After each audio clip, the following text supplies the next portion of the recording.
Yes, welcome. देखिए, अपने grammar की क्लास में अपना टॉपिक क्लॉजेज 2 मार्क्स आप पूछते हैं। अब इस टॉपिक में ज़्यादा नियमों में न जाते हुए हाउ टू गेट 2 मार्क्स, कैसे हमारे 2 नंबर पक्के हो जाए। बोर्ड एग्जाम में कैसा भी प्रश्न पूछे, हमारा टारगेट ये है कि 2 नंबर हमारे को मिले। तो ध्यान दीजिए, क्लॉजेज को थोड़ा अपन 2 मिनट में इसको समझने का प्रयास करते हैं कि परीक्षा में कैसे प्रश्न पूछ जाते हैं और हमें क्या करना होता है। ऐसे हमारे बहुत सारे विद्यार्थी होते हैं, उनको यह मालूम नहीं कि हमें करना क्या है, ठीक है ना। और जिनकी अच्छी तैयारी है वो भी इनको अच्छी तरह से समझ ले तो आपका क्लियर हो जाएगा। तो राइट, यहाँ से स्टार्ट। क्लॉजेज कितने नंबर का है? 2 नंबर का। और सीधा आपको एक प्रश्न पूछेंगे, उसमें 2 सेंटेंस होंगे और उन 2 सेंटेंसों को जोड़ना है। अब किन से जोड़ना है, उसमें आपको साथ में एक ब्रैकेट में कोई वर्ड दिया जाएगा, उस वर्ड का उपयोग करते हुए इन दोनों सेंटेंसों को आपको जोड़ना है, एक करना है और क्लॉज का प्रयोग करना है। अब इस क्लॉज को समझाने से पहले यहाँ थोड़ा ध्यान दीजिए, तो वो आपके लिए उपयोगी सिद्ध होगा अगर आप थोड़ा समझोगे तो। देखो, समझे आप यूँ, यहाँ पर 1 मिनट, यहाँ अपन चलते हैं वापिस, ध्यान देंगे, कोई बात नहीं। यहाँ देख लीजिए, ये आ गया, गुड। चलिए, यहाँ देखो आप, अब आप यहाँ थोड़ा समझो, ये आपके लिए ये समझने से ऐसा होगा कि आपको कोई यहाँ परेशानी नहीं होगी। अभी हमारे आगे सिंथेसिस भी आने वाले हैं, तो ऐसी स्थिति में एक बात थोड़ा समझना, ये लिखा है सिंपल सेंटेंस। तो सिंपल सेंटेंस किसे कहते हैं, जल्दी अपने को समझना। If a sentence has only 1 clause, अगर सेंटेंस में केवल एक ही क्लॉज है, then this sentence is called a simple sentence. एक ही क्लॉज है, उसका सब्जेक्ट है, उसका प्रेडिकेट है, सब्जेक्ट है, उसकी वर्ब है, लेकिन एक ही है।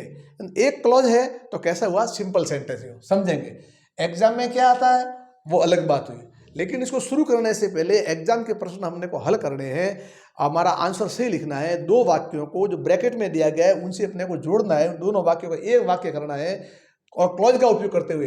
तो क्लॉज को समझने के लिए अपन लिखेंगे ऐसा सेंटेंस जिसमें केवल एक ही क्लॉज है, समझ है ना। एक क्लॉज माने उसका कोई सेंस निकलेगा, सब्जेक्ट भी है और उसका प्रेडिकेट भी है, दोनों भागे वो क्लॉज है। एक ही क्लॉज है वो सिंपल सेंटेंस, ओके। और इसके थोड़े नेक्स्ट बढ़ते हैं यहाँ पर, तो हमने लिखा कंपाउंड सेंटेंस। कंपाउंड सेंटेंस किसे बोलेंगे, देखिए, इफ ए सेंटेंस हैज 2 और मोर सच क्लॉजेज, ओके। जिस सेंटेंस में एक ही क्लॉज है वो तो हमारा सिंपल सेंटेंस ही हो, लेकिन ऐसा सेंटेंस जिसमें 2 या 2 से अधिक क्लॉजेज आए हुए हैं, लेकिन कैसे है, विच आर कनेक्टेड, जो वो क्लॉजेज है, जो वाक्य, समझ लो ना। क्लॉज का मतलब क्या हो, सेंटेंस। वापिस समझ लो, क्लॉज माने सेंटेंस, ऐसा सेंटेंस जिसका पूरा सेंस निकल रहा है, उसका एक सब्जेक्ट भी है, उसकी वर्ब भी है, सब्जेक्ट भी है, उसका प्रेडिकेट भी है। तो एक क्लॉज है तो सिंपल सेंटेंस, लेकिन 2 या 2 से अधिक क्लॉज हैं और वो आपस में जुड़े हुए हैं। किसे जुड़े हैं, बाई कोऑर्डिनेट कंजक्शन। अब कोऑर्डिनेट कंजक्शन कौन कौन से हैं, है ना, ये आपको मालूम है। अगर इनसे जुड़े हुए हैं कौन कौन से, जैसे मान लो कि आपको एंड से जुड़ा हुआ है, और से जुड़ा हुआ है, बट से जुड़ा हुआ है, सो से जुड़ा हुआ है, एंड इत्यादि, तब हम कहेंगे, हम ऐसी स्थिति में क्या बोलेंगे, हम कहेंगे then this sentence is called a compound sentence. चलो, इसके बारे में हम विस्तार से चर्चा करने वाले हैं हमारे सिंथेसिस वाले टॉपिक के अंदर ही, ओके। अभी हमने क्या देखा, सिंपल सेंटेंस एक क्लॉज, और compound sentence more than 2 and more than 2 clause, और वो किनसे कनेक्टेड जुड़े हुए हैं, वो हमारे इनसे, किनसे, कोऑर्डिनेट कंजक्शन से जुड़े हुए हैं, एंड, और, बट, सो इत्यादि। इसकी विस्तार से अपन चर्चा आगे करने वाले हैं, लेकिन मैंने इस टॉपिक को इसलिए टच किया कि आपके दिमाग में रहे कि क्लॉज एक सेंटेंस है जिसका अपना पूरा अर्थ निकलता है, जिसका अपना सब्जेक्ट होता है और वर्ब होती है। एक क्लॉज वाला वाक्य सिंपल सेंटेंस, 2 या 2 से अधिक क्लॉज वाले वाक्य, लेकिन जो हमेशा अगर ये कोऑर्डिनेट कंजक्शन एंड इनसे जुड़े होते हैं तो वह वाक्य होगा कंपाउंड सेंटेंस, ठीक है। अब देखिए, अब मेन बात पे आ जाते हैं। अपने जो कोर्स में यहाँ देख लीजिए, इसको समझेंगे, कॉम्प्लेक्स सेंटेंस, है ना। अब ये क्या होगा, अगर एक वाक्य के अंदर 2 और मोर सच क्लॉजेज है, लेकिन वो जुड़े हुए किनसे, बाई सब ऑर्डिनेट कंजक्शंस, इनसे जुड़े हुए सब। वो कंपाउंड वाले कहाँ से जुड़े हुए थे हमारे, वो जुड़े हुए थे अपने किससे, कोऑर्डिनेट कंजक्शन से, और ये कहां से, सब ऑर्डिनेट कंजक्शन से जुड़े हुए हो। अब सब ऑर्डिनेट कंजक्शन कौन कौन से हैं, ध्यान है, जैसे मान लो किससे, डेट, वेदर, WH वर्ड, समझ रहे हो, WH में क्या है, वाई, वैन, वेयर, हु, हुम, हुज, सभी इसमें आ गए हो, बिकॉज, है ना, कंडीशन वाले।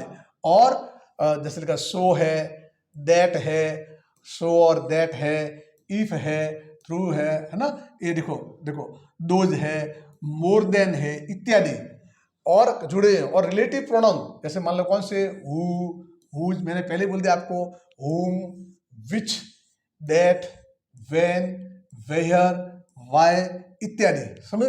ये जो मैंने ग्रीन आपको सर्कल में की है ना, ये सभी हमारे क्या है, ये सभी हमारे सब ऑर्डिनेटिंग कंजक्शन है। इनसे वाक्य अगर जुड़े हुए हैं, क्लॉज, किसी सेंटेंस में दो या दो से अधिक क्लॉज है और वो इनसे जुड़े हुए हैं, तो ऐसे वाक्यों को अपन क्या कहते हैं, यहाँ दिखेंगे, ऐसे वाक्यों को अपन क्या कहने वाले हैं, उनको अपन कॉम्प्लेक्स सेंटेंस कहते हैं। और भी हम आगे बढ़ेंगे सिंथेसिस वाले टॉपिक में, उनको विस्तार से समझेंगे। और इन ए कॉम्प्लेक्स सेंटेंस, ध्यान दें, द क्लॉज, है ना, समझना, द क्लॉज, ऐसा क्लॉज जो देता है हमारे को पूरा पूरा अर्थ देता है, कंप्लीट सेंस देता है, उसको तो अपन बोलेंगे मेन क्लॉज बोलो या प्रिंसिपल या इंडिपेंडेंट क्लॉज कहा जाता है। कौन, जो पूरा अर्थ दे हो। And the clause giving incomplete sense, और वह क्लॉज जो अधूरा, अपने आप में अपूर्ण है, वो अर्थ देवे, उसको सब ऑर्डिनेट या सब या डिपेंडेंट क्लॉज कहा जाता है। आइए, उलझना नहीं है अपने को, मैंने 3 सेंटेंस बताए, सिंपल, कंपाउंड और कॉम्प्लेक्स। जो क्लॉज वाले प्रश्न आएंगे वो अपने आएंगे हमेशा कॉम्प्लेक्स सेंटेंस वाले आएंगे। यानी जो कॉम्प्लेक्स सेंटेंस किसको बोलते हैं, ऐसे सेंटेंस जिसमें 2 या 2 से अधिक क्लॉज हो और वो क्लॉज किन से जुड़े हो, वो सभी क्लॉज सब ऑर्डिनेट क्लॉज। कौन है सब ऑर्डिनेट, इनसे जुड़े हुए हो, और ये अपने बोर्ड में यही आने वाले हैं।